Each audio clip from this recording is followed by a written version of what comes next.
Top 5 plan Bs for Kentucky. And Mark Pope is not on this list just because I didn't think they would go for it, but maybe they will. Number 5, this is a retread a little bit of earlier in the week, but I've moved some things around. Yeah. But now that, earlier in the week, it didn't get as much play as I thought it would because I think everybody thought that Scott Drew was just the guy, that he was going to say yes and go. Didn't happen. He went and had some chips at Mi Casita. Realized what he'd be missing. I'll tell you, here's another thing he would miss. There is no one who loves crazy wings more than Scott Drew. That's funny. And I'm dead ass serious about that. They don't have those. I was thinking, when you said that about the Mexican food, it made me think when we had Jerome Tang on and he was talking about the tortillas and how he had to learn to make them himself. It's the same type of situation. Yeah. No, look, hey, last year, I'm going to tell this story. Amanda may see it. My mother-in-law may see it. My sister-in-law won't see it. The first day we're in Hawaii, we're trying to figure out where the first day everybody was there. So it was like the second day we were there. So I think my mom hadn't gotten there yet. Or maybe she would, but like her family had all gotten there. And her sister looked up and I said, I heard there's a good Mexican restaurant across the street. I said, in Hawaii? I said, look, I promise you it's not. It might be good by Hawaii standards, but no. I said, we live, and guess what? I was right. Imagine that. I was totally right. It wasn't like, I'm sorry you had to endure that. It wasn't terrible. Like it was it's one of those things that if you don't know, you'd be like, oh, this was a fine meal. Yeah. But if you know. And I was like, all right. And she was like, oh, you seem upset. Like, I'm not upset. I'm just telling you that. And Amanda's like, look, I said, Carrie, we live in Mexico. We live there. Yeah. Like, I know it's not Mexico anymore, but it was. And it's just.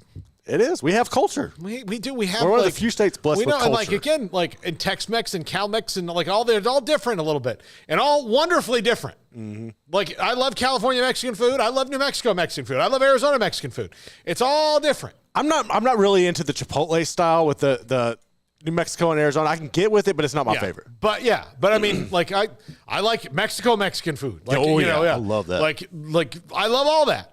But like when you're in Hawaii. Also, like, in Hawaii, let's eat stuff that's more Hawaiian. Yeah. But when we did that all the rest of the time. But I was like, okay. And they all liked it. But again, and she lives in Indiana. They don't know. Yeah, they don't know. They don't have a clue. They don't know. They have no idea. Number 5, Todd Golden, University of Florida. Young, up and coming, can win in the SEC. This one probably too much of a reach because he hasn't done anything yet. But if you want probably the best of the young, up and coming guys, this is who I would go get. He might not be the right guy this cycle, but the next cycle, he could probably build a resume to where he would be the perfect fit for that. But then again, Florida is also going to, be able to fight and keep him. So I do think there's going to be someone who who starts playing buckyball, the other coach at Samford, next year. That's not Samford. Yeah, I think that's going to happen. He's still really young though, but I wouldn't put him on this list. No. But I think one day he's going to wind up with a Kentucky type job. Probably. I don't know. He might. Like I said, Todd Golden. Number 4, Greg McDermott. Look, this is an older coach. He's been at Creighton. He wins at Creighton. I don't know if he would leave Creighton, but man. If Kentucky called and you can have the money and the resources behind it, and you've been able to get Creighton where you've been able to get Northern Iowa in the mix, I would definitely consider if I'm McDermott. He's a hell of a coach.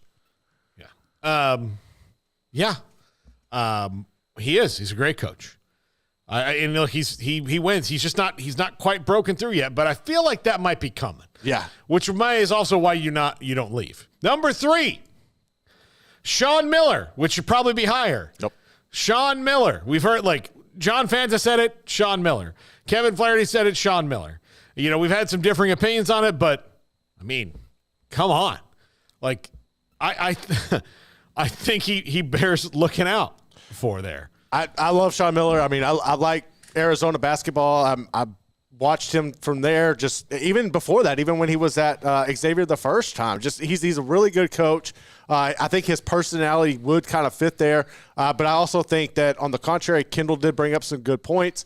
It's just kind of a situation where whatever your preference is, but I think Sean Miller personally would do good there. Yeah, I do. If he went there. Yeah. Absolutely. Number 2, Will Wade. Look, he's brash. Like, he fits. They would love his ass. They would love him. They would love him. They'd be mad because he hasn't done anything yet. Then he'd do something. They'd be like, oh, my God, he's perfect. And he would pop off at him, too, and let him know about it. He's so perfect for this job.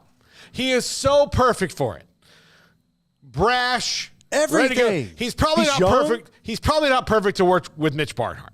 I think that's maybe not, but and look, that has to be. You have to have the alignment, right, to have true success. But man, I mean, somebody's going to get him. As crazy as their fans are, and as like passionate as they are, he would match their. He can get on their level. Yes, it's a hard thing to do. Cal got on their level for a while. Patino got on their level. Tubby was able to win post Patino because he's a good coach who stepped into a really good situation. I don't want to knock Tubby at all, but like he did his thing. He did his thing, but like those guys won, but they had him. Patino would have always had him had he never left. He would always had him, but he left. He went to the NBA, and the rest is history.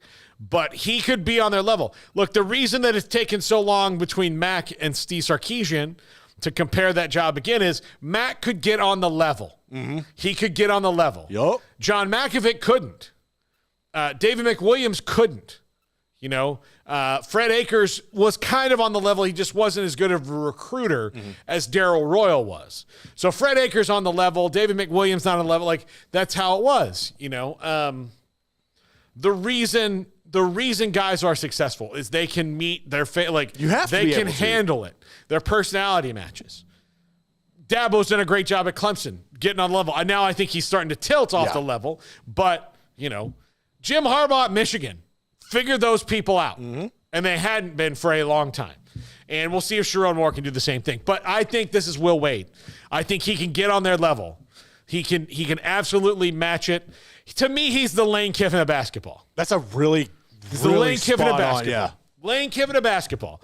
And you can, Lane Kiffin. And look, he hasn't done anything yet. Just like Will Wade hasn't done anything yet. But he's making waves and he's shaking things up. And he's smart enough to figure it out. But they're adaptive. Yeah, they can actually adapt with the times where a lot of people get stuck in and don't. Will Wade was ahead of things. Yes. Yes, he was. He was well ahead of it. Yes, he was. Well ahead of it. Unabashedly well ahead of it. He was. And number 1, Billy Donovan.